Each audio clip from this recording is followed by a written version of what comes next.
Hello students. आज हम पढ़ेंगे लैंगिक सत्रीकरण या लैंगिक असमानता। लैंगिक असमानता है वो क्या होता है, या सत्रीकरण क्या होता है, और इसके कौन कौन से रूप हैं, कौन कौन से प्रकार हैं, और महिलाओं को सशक्त कैसे किया जा सकता है, इनके बारे में हम इस वीडियो में पढ़ेंगे। तो सबसे पहले सामाजिक सत्रीकरण या असमानता। सामाजिक सत्रीकरण का मतलब होता है ऊंच नीच के आधार पर अलग अलग सत्र बना देना। सामाजिक सत्रीकरण का मतलब समाज को अलग अलग भागों में बांट देना, और उन्हीं भागों को फिर एक को निम्न समझना और एक को उच्च समझना, एक को विशेष सुविधाएं देना और एक को सुविधाएं न देना सामाजिक सत्रीकरण कहलाता है। जैसे समाज को किस किस आधार पर बांटा जा सक गया है, एक तो जाति के आधार पर, शक्ति के आधार पर और लिंग के आधार पर। जाति के आधार पर का मतलब हुआ एक ऊंची जाति होगी, एक निम्न जाति होगी, फिर उनके आधार पर भेदभाव शुरू हो गए। शक्ति के आधार पर एक शक्तिशाली वर्ग हो गया, एक के पास कम शक्ति होगी, उनके आधार पर भेदभाव शुरू हो गए। और एक हो गया लिंग के आधार पर, जो कि भारत न केवल भारत में बल्कि पूरे विश्व में यह जो सामाजिक सत्रीकरण का रूप है काफ़ी भयानक रूप है। इसमें लिंग के आधार पर जो भेदभाव किया जाता है, लिंग के आधार पर भेदभाव का मतलब हो गया मनुष्य है वो एक जैविकीय प्राणी है। जैविकीय तथ्य है, जब बच्चा जन्म लेता है तो वो जैविकीय तथ्य होता है। जैविकीय तथ्य का मतलब लड़का हो चाहे लड़की हो वो जीवित होता है। जब उसके साथ लिंग के आधार पर किसी भी तरह का जब भेदभाव शुरू कर दिया जाता है तो उसको लैंगिक असमानता कहा जाता है। तो अब हम यहाँ पर इसमें लैंगिक सत्रीकरण के बारे में पढ़ेंगे। तो लैंगिक असमानता का मतलब हुआ भी जब लिंग के आधार पर भेदभाव किया जाता है, लड़के या लड़की, समाज को लड़के या लड़की के आधार पर दो भागों में बांट दिया। इसमें लड़के को विशेष सुविधाएं देना और लड़कियों को सुविधाएं न देना या कम सुविधाएं देना, ये लैंगिक असमानता या लैंगिक सत्रीकरण या लैंगिक भेदभाव कहलाता है। अब इसके सबसे पहले हम प्रकार करेंगे। तो इसके प्रकारों के अंदर आप देखिएगा, जो सबसे पहले जो बताया गया है वो अमर्त्य सेन थे, मशहूर अर्थशास्त्री हुए अमर्त्य सेन। उन्होंने लैंगिक असमानता के प्रकार बताए हैं, वो 7 प्रकार बताए। नस्वर्ता असमानता, नस्वर्ता का मतलब हो गया मृत्यु दर। तो उन्होंने कहा है कि जो पूरा विश्व है उसमें महिलाओं की जो मृत्यु दर है वो पुरुषों के मुकाबले में काफ़ी ज़्यादा है। इसके कारण पुरुषों की संख्या अधिक होगी और महिलाओं की संख्या कम हो गई। तो ये इन्होंने कहा है लैंगिक नस्वर्ता की असमानता है, मृत्यु दर की असमानता। पारिश्रुतिक असमानता का मतलब ये हुआ डिलीवरी के समय या जब बच्चा माँ के पेट में होता है तो आजकल आधुनिक टेक्निक चली हुई है, उन तकनीकी की सहायता से पता लगा लिया जाता है भी माँ के गर्भ में लड़का है या लड़की है। यदि लड़की है तो फिर उसको कन्या भ्रूण हत्या या फिर अन्य तरीके से उसको वो हटाने का प्रयास किया जाता है। तो इससे महिलाओं की संख्या फिर कम होती है और इसी को प्रासूतिक असमानता, प्रासूतिक का मतलब हो गया प्रसव के दौरान किया जाने वाला भेदभाव। यदि लड़का है तो शहर स्वीकार किया जाएगा और लड़की है तो उनकी कन्या भ्रूण हत्या कर दी जाएगी। मौलिक सुविधाओं संबंधी असमानता, जब बच्चा समाज के अंदर आता है, पैदा होता है, तो फिर क्या होता है मौलिक सुविधाओं का मतलब, मौलिक सुविधाएं कौन सी होती है, जैसे खान पान की, पहनावे की, या फिर शिक्षा संबंधी सामाजिक सुविधाएं हो गई, बाहर समाज के अंदर पाबंदियां होगी। इस तरह की सुविधाएं हैं वो महिलाओं को इस तरह की सुविधाएं नहीं मिलती, या हम यूँ कहें कि उन पर बहुत ज़्यादा पाबंदियां लगाई जाती है, जबकि पुरुषों पर इस तरह की पाबंदियां नहीं होती है। उनके पुरुषों को शिक्षा के, उच्च शिक्षा के अधिक अवसर मिलते हैं। तो इनको मौलिक सुविधा असमानता कहा है। विशेष अवसर असमानता का मतलब ये हुआ कि जो महिलाएं हैं उनको विशेष अवसर के, जो जीवन में तरक्की करने के या उन्नति के विशेष अवसर नहीं मिलते, चाहे वो शिक्षा के क्षेत्र में हो चाहे प्रशिक्षण के क्षेत्र में हो। व्यावसायिक असमानता का मतलब ये हुआ जो महिलाएं हैं उनको अपना व्यवसाय चलाने में या फिर अपना कोई भी काम धंधा करने में पुरुषों के मुकाबले में बहुत ज़्यादा कठिनाइयों का सामना करना पड़ता है। जैसे आप देखिए कितने उद्योगपति हैं जो महिलाएं हैं, ज़्यादातर पुरुष ही मिलेंगे। तो इसको कहा गया है व्यावसायिक असमानता। स्वामित्व संबंधी असमानता का मतलब ये हुआ जैसे भूमि हो गई या किसी भी तरह की संपत्ति हो गई, उस पर महिलाओं का अधिकार नहीं है। ये हम समाज के अंदर देखते ही हैं कि महिलाओं को किसी भी तरह की संपत्ति या फिर पूंजी के ऊपर उनका अधिकार नहीं होता था। हालांकि अब कानूनी रूप से अधिकार दे दिया गया है, लेकिन फिर भी आप देखेंगे कि बहुत कम महिलाएं हैं जिनके नाम ज़मीन जायदाद है या अन्य कोई संपत्ति उनके नाम है। तो इसको कहा गया स्वामित्व। स्वामित्व का मतलब हक भी उनके हिस्से में पुरुषों को वस्तुओं या संपत्ति पर ज़्यादा हक है या महिलाओं का ज़्यादा है, तो इसका मतलब महिलाओं का कम है। घरेलू असमानता का मतलब घर के अंदर भी महिलाओं के साथ असमानतापूर्ण व्यवहार किया जाता है, जो कि खान पान या फिर पाबंदियों संबंधी हमने पढ़ा था। इसके अलावा घर के अंदर किस तरह का भेदभाव किया जाएगा महिलाओं के साथ, उसमें आएगा जैसे महिलाओं को काम दे दिया गया, घर की चारदीवारी के अंदर सीमित रहना है, या बच्चों का पालन पोषण, झाड़ू पोछे, खाना बनाना, साफ सफाई का इसी तरह का काम करना है, जबकि पुरुष है वो घर से बाहर का आर्थिक जो गतिविधियों संबंधी कार्य है वो करेंगे। तो इस रूप में महिलाएं वो क्या हो जाती है, पूरी तरह से पुरुषों पर निर्भर हो जाती है, वो आत्मनिर्भर नहीं हो पाती, क्योंकि ये कार्य विशेषीकरण है, ये गलत तरीके से किया गया। और महिलाओं का जो कार्य है वो अनुत्पादक या उनकी कोई आर्थिक गणना नहीं की जाती, तो इसको कहा जाता है घरेलू असमानता। इसके बाद हम पढ़ेंगे, इसके बाद आते हैं इसके रूप कौन से हैं, इसके स्वरूप कौन से हैं। तो इसके स्वरूप के अंदर हम देखेंगे, पहला हो गया लिंग भेदभाव किन किन रूपों में किया जाता है महिलाओं के साथ। तो लिंग भेदभाव का मतलब हुआ कि जो पुरुष प्रधान समाज है या पितृसत्तात्मक समाज है, उस समाज के अंदर क्या होता है कि जो सभी ये चाहते हैं कि हमारे लड़का पैदा हो, क्योंकि लड़के को शुभ और अपने कुल का या वंश को आगे बढ़ाने वाला माना जाता है, जबकि लड़की को बोझ या कर्ज माना जाता है। इसी आधार पर लड़के का खान पान भी अच्छा होता है, शिक्षा भी उसकी उन्नत होती है, उच्च शिक्षा होती है, और उन्हें व्यावसायिक अवसर हो चाहे अन्य किसी भी तरह के अवसर वो बहुत ज़्यादा मिलते हैं लड़कियों के मुकाबले में। इसके साथ साथ उनको सामाजिक पाबंदियाँ हो चाहे धार्मिक, राजनीतिक, आर्थिक ये पाबंदियाँ लड़कियों पर ज़्यादा लगाई जाती हैं, और पुरुषों पर इस तरह की किसी तरह की कोई पाबंदियाँ नहीं होती। तो ये होता है लिंग के आधार पर भेदभाव होता है। शिक्षा में असमानता, शिक्षा में असमानता का मतलब ये हुआ क्योंकि जो महिलाएं हैं या लड़कियां हैं उनको पराए घर का धन समझा जाता है, इसी कारण उनकी शिक्षा पर ज़्यादा खर्चा नहीं लगाया जाता। और आज भी हम जैसे भारत में देखें, चाहे विश्व में, पूरे विश्व में आप कहीं भी देखेंगे तो महिलाओं की शिक्षा दर है वो पुरुषों के मुकाबले में काफ़ी कम है। भारत के अंदर हम देखें तो ग्रामीण क्षेत्र हो चाहे शहरी क्षेत्र हो, दोनों जगह पर ही महिलाओं की जो शिक्षा दर है वो पुरुषों के मुकाबले में कम है। तो यहाँ पर उनको उच्च शिक्षा के अच्छे या सुअवसर इनको प्रदान नहीं किए जाते, या विशेषकर उच्च शिक्षा की हम बात करें तो वो महिलाओं को बहुत कम मिलते हैं। रोजगार में असमानता, रोजगार में भी महिलाओं को साथ काफ़ी भेदभाव किया जाता है। एक तो उन्हें समान काम के बदले समान वेतन नहीं दिया जाता, विशेषकर प्राइवेट क्षेत्र में हम देखते हैं। दूसरा, अधिक जोखिम वाले कामों में महिलाओं को नहीं लगाया जाता। और इसके अलावा हम देखते हैं काम के जो जो कार्य की प्रकृति है उसके ऊपर इनके साथ बहुत सारी शोषण होने की संभावना भी रहती है। इनसे निम्न स्तर के काम जैसे दिया सिलाई बनाना, बीड़ी बनाना, पान बनाना, इस तरह के छोटे कामों के अंदर या लघु उद्योगों के अंदर महिलाओं को लगाया जाता है। तो रोजगार के अंदर भी बहुत सारी असमानताओं का सामना करना पड़ रहा है। स्वास्थ्य एवं पोषण संबंधी असमानता का स्वास्थ्य का मतलब ये हुआ उनका खान पान कैसा है, उनका पोषण का मतलब उन्हें कितना पोषक आहार वो ले रही हैं।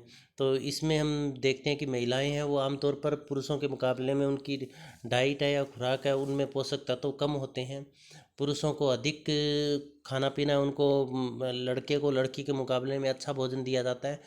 हालांकि आज के समय में काफ़ी परिवर्तन आया इस मुकाबले में, इस जो समस्या है इसमें काफ़ी सुधार हुआ है। तो यहाँ पर हम देखें पोषण संबंधी सुविधाओं में कुछ ये भी हुआ, भी महिलाएं खुद भी है वो ज़्यादा घर के बारे में सोचती हैं, परिवार के बारे में सोचती हैं। यदि वो थोड़े बहुत बीमार है तो वो अपना इलाज करवाना भी नहीं चाहती, भी हम वैसे ही ठीक हो जाएंगे ताकि घर का किसी खर्चा न लगे। इसके साथ साथ जैसे हम देखते हैं घर में यदि महिलाएं, वो एक परंपरा है भी, महिलाएं हैं वो पुरुषों को या सभी को भोजन करवाने के बाद भोजन करेगी, बाद में बच जाता है भोजन या बचा हुआ भोजन है वो करेंगी। इसके साथ साथ यदि बासी भोजन है तो बचा हुआ भोजन है तो वो भी महिलाएं ही प्रेफर करती है ताकि घर की आर्थिक स्थिति बनी रहे, इससे उनके स्वास्थ्य पर प्रतिकूल प्रभाव पड़ता है। अगला यौन शोषण या यौन उत्पीड़न, ये बहुत ज़्यादा भयंकर समस्या है और असमानता का एक विकृत रूप है।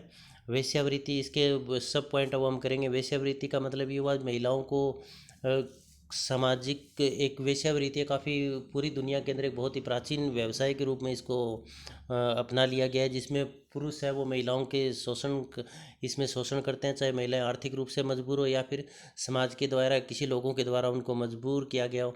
इससे क्या होता है कि उनका पूरा जीवन है वो बर्बाद हो जाता है। इसके साथ साथ उनकी आत्म प्रतिष्ठा या शरीर की पवित्रता है वो भी नहीं रह पाती, और उसमें शरीर में जैसे एड्स हो गया, सेफिलिस हो गया, एक गनेरिया हो गया, इस तरह की भयानक जानलेवा बीमारियां हैं उसके भी वो ग्रस्त हो जाती है।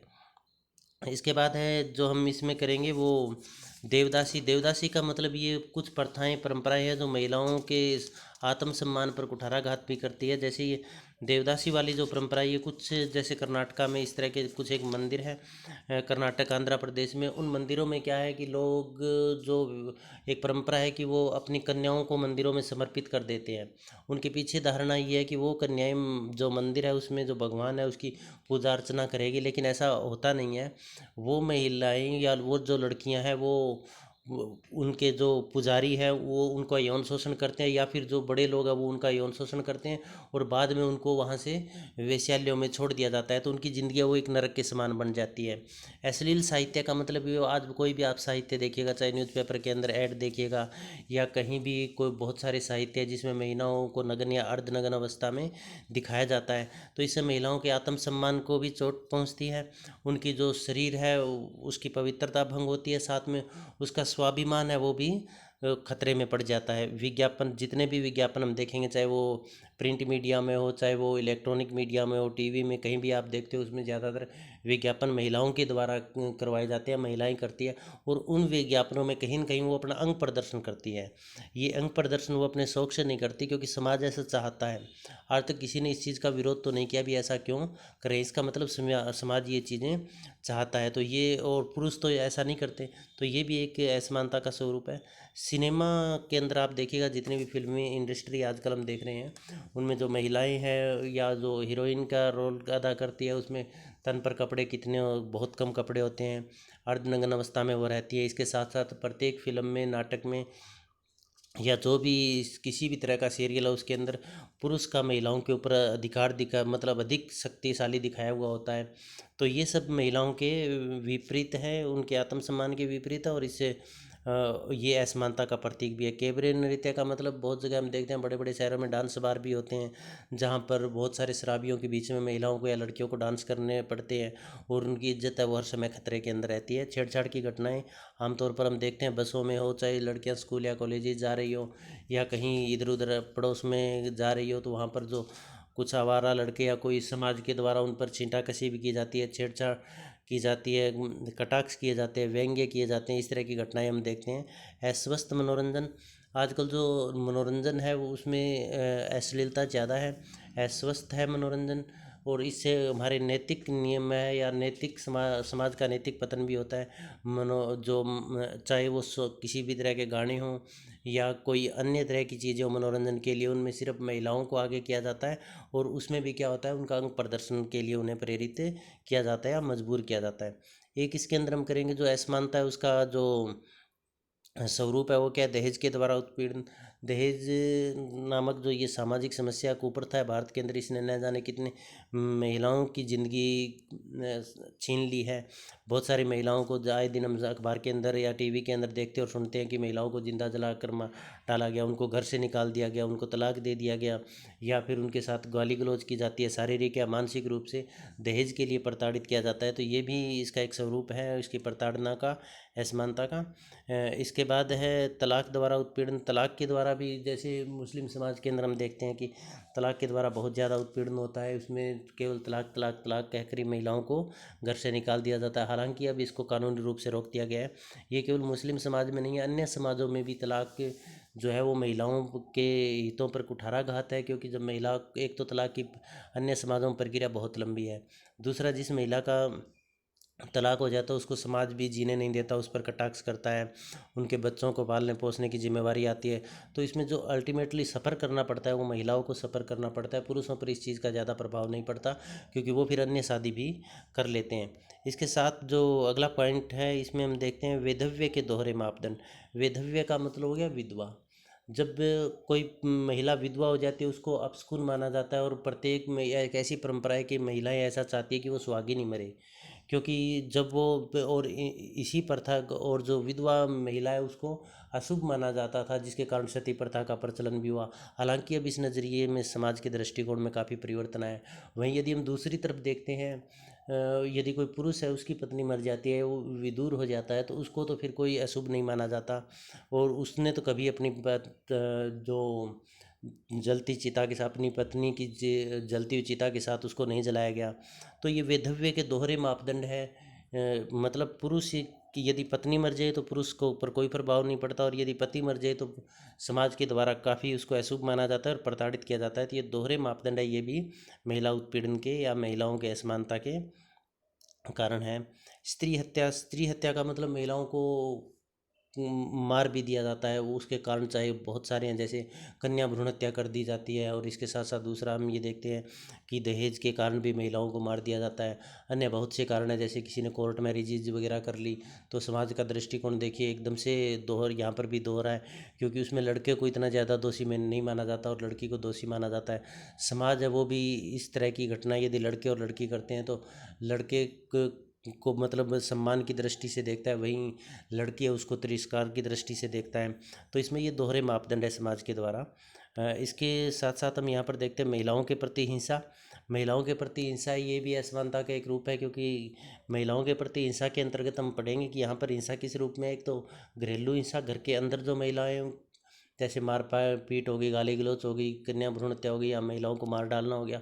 और एक घर से बाहर हिंसा, घर से बाहर हिंसा जैसे बहुत सारे उत्पीड़न, जैसे रेप वगैरह के केसेज होते हैं, दामिनी कांड हुआ या छींटाकशी, छेड़खानी। तो ये शारीरिक और मानसिक रूप से प्रताड़ना है महिलाओं की, घर के अंदर भी और घर के बाहर भी, दोनों जगह पर देखने को मिलती है। तो ये रूप है जो उसके लैंगिक असमानता के। अब हम महिला सशक्तिकरण के बारे में भी, ये महिलाओं के प्रति असमानता ये है क्यों, इसका कारण क्या है। यदि उन सभी कारणों को हम हटा दें तो महिला सशक्त हो जाएगी। महिला सशक्तिकरण का तात्पर्य ये होता है कि महिलाओं को पुरुषों के समान सबल बनाना, जो अबला नारी थी उसको सबला बनाना, उनको राजनीतिक, आर्थिक, सामाजिक सभी क्षेत्रों में पुरुषों के समान अवसर दिलाना, अवसर की समानता दिलाना, हर क्षेत्र में पुरुषों के साथ कंधे से कंधा मिलाकर चले, उसके शरीर को एक भोग विलास की वस्तु न मानकर एक जो सहयोगी के रूप में देखा जाना महिला सशक्तिकरण कहलाता है। तो महिला सशक्तिकरण का तात्पर्य हुआ महिलाओं को राजनीतिक, सामाजिक, आर्थिक अधिकार दिलाते हुए समाज में पुरुष के समान उसे प्रतिष्ठा दिलाना। अब महिला सशक्तिकरण के कारण क्या है, कौन से कारक है, उपाय क्या है, उसके बारे में हम यहाँ पर पढ़ेंगे। नंबर एक तो इस महिलाओं को सशक्त कैसे किया जाए, स्वयं महिलाओं को पहचानना होगा, उन्हें अपनी ताकत स्वयं पहचाननी होगी, क्योंकि खुद की लड़ाई है वो कोई दूसरा नहीं लड़ेगा, खुद ही लड़ना होगा। उसे अपने आप को जो कमज़ोर आंक रहे हैं, अपनी सामर्थ्य के दम पर उनको जवाब देना होगा। जैसे बसेस वगैरह में भी हम देखते हैं, एक बुज़ुर्ग व्यक्ति है, वो यदि खड़ा हो जाता है तो एक लड़की है वो उसके स्थान पर बैठ जाती है। इसका मतलब क्या हुआ, बुज़ुर्ग ने सीट क्यों दी भी, ये लड़की है कमज़ोर है, और उसने भी स्वीकार कर लिया भी हाँ मैं कमज़ोर हूँ। लेकिन इस तरह से नहीं, स्वाभिमान के साथ रहिए भी, नहीं मैं खड़ी रह सकती हूँ। तो इस तरह की छोटी छोटी बातें हैं, लेकिन यहाँ से शुरुआत यहीं से होगी। हम अपने आप को पहचाने भी, हम कमज़ोर नहीं हैं, हम समृद्ध है, पुरुषों के समान, उनसे बढ़कर हैं, उनसे कमज़ोर नहीं है। स्वामित्व के हक, इसके साथ साथ उनको स्वामी भूमि हो, चाहे संपत्ति हो, किसी भी तरह की पूंजी हो, उनमें से उनके स्वामित्व के हक है वो पुरुषों के समान मिलने चाहिए, और समाज को भी इस चीज़ को स्वीकारना चाहिए। सामाजिक सुविधाएं उन्हें मिलनी चाहिए, जैसे पुरुषों के ऊपर पाबंदियां लगाई जाती है, महिलाओं पर पाबंदियां लगाई जाती है, या तो पुरुषों पर भी वैसी पाबंदियां हो, या फिर दोनों को ही समान रूप से स्वतंत्रता हो। समाज को महिलाओं के प्रति अपना नज़रिया वो सकारात्मक रखना पड़ेगा। राजनीतिक सुविधाएं, उनको राजनीतिक सुविधाएं भी देनी चाहिए। हालांकि इस मामले इसमें अब काफ़ी परिवर्तन आया, जैसे महिलाओं को वोट डालने का हक भी मिला हुआ है। पंचायत, जो पंचायती राज शासन है उसके अंदर भी उनको आरक्षण की व्यवस्था है उनके लिए। इसके साथ साथ उन्हें पुरुषों के समान हक दिलाने के लिए और अधिक कोशिश करनी चाहिए, चाहे वो विधानसभा हो, चाहे वो संसद हो, उसमें भी उनके लिए सीटों का आरक्षण होना चाहिए। धार्मिक सुविधाएं, बहुत सारे जैसे धार्मिक स्थल है वहाँ पर महिलाओं के जाने पर पाबंदी है। जैसे हम देखते हैं केरला के अंदर सबरीमाला मंदिर था, उस सबरीमाला मंदिर है, उसमें महिलाओं को जाने की अनुमति नहीं है।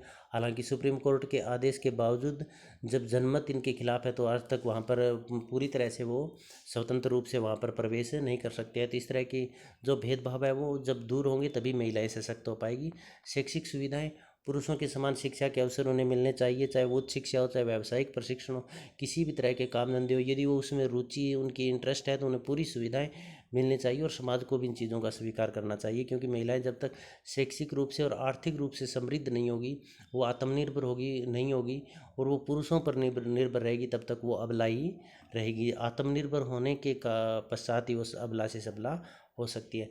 अश्लीलता पर रोक, चाहे वो अश्लील साहित्य हो, चाहे अश्लील मनोरंजन हो, चाहे विज्ञापन हो, चाहे वेश्यावृत्ति के कार्य हो, इन सब के खिलाफ महिलाओं को ही आवाज़ उठानी पड़ेगी। यदि चाहे टीवी के अंदर या न्यूज़पेपर के अंदर कोई अश्लील विज्ञापन आ रहे हैं तो इनको महिलाओं को आगे आकर पहल करनी होगी और पूरे समाज को इन चीज़ों पर रोक लगाने के लिए मांग उठानी चाहिए, ताकि महिलाओं का आत्मसम्मान है उस पर ठेस न पहुँचे, आने वाली पीढ़ी है, समाज है, उसका नैतिक पतन ना हो और महिलाएं सशक्त बने। समान अधिकार और कर्तव्य। महिला सशक्तिकरण का एक कारक महिलाओं को पुरुषों के समान अधिकार और कर्तव्य मिलने चाहिए। अवसर की समानता, चाहे वो शिक्षा के अंदर हो, चाहे राजनीति के अंदर, चाहे धर्म के अंदर, कहीं भी हो, अवसर या व्यवसाय के अंदर, प्रशिक्षण के अंदर, कहीं भी हो, उन्हें शिक्षा की जो अवसर है उसकी समानता पुरुषों के समान होनी चाहिए। सशक्तिकरण के बाधक तत्वों को समझना होगा। महिलाओं को उसके सशक्तिकरण या उसके मार्ग में आने वाली, उनके उन्नति के मार्ग में आने वाली बाधाओं को समझना होगा और फिर उनको निपटारा कैसे किया जाए इस चीज़ पर चिंतन करके उनको व्यावहारिक रूप से लागू करना होगा। इसके बाद निर्णयों में सहभागिता बढ़ाना, चाहे वो राजनीतिक निर्णय हो, चाहे वो घरेलू निर्णय हो, किसी भी तरह के निर्णय, उसमें महिलाओं की बातें हैं वो ज़्यादा अहमियत नहीं रखती या उन चीज़ों में उनको शामिल नहीं किया जाता। जैसे हम देखते हैं पंचायतें वगैरह होती है, उसमें कहीं भी महिलाएं शायद शामिल नहीं की जाती, क्योंकि ये माना जाता है कि ये निर्णय सही तरह से नहीं कर पाती। तो इस दृष्टिकोण को बदलना होगा और हर एक जो तरह के जो निर्णय हैं उनमें महिलाओं को शामिल करना होगा, उनकी सहभागिता बढ़ानी होगी। स्व प्रतिष्ठा में वृद्धि। अब ये माना जाता है महिलाएं की दुश्मन होती है, महिला खुद महिलाओं को आगे नहीं आने देती, तो इससे नुकसान जो अंत में महिलाओं को ही पहुंचता है, उनकी प्रतिष्ठा को पहुंचता है। तो महिलाओं को एकजुट होकर अपने आप की प्रतिष्ठा को बढ़ाने के लिए कार्य करना पड़ेगा। तो ये था महिला सशक्तिकरण। महिला सशक्तिकरण का मतलब महिलाओं को सशक्त बनाना, स्वाभिमान के साथ वो समाज के अंदर रह सके और अपने आप को पूरी तरह से सुरक्षित महसूस कर सके। थैंक्स।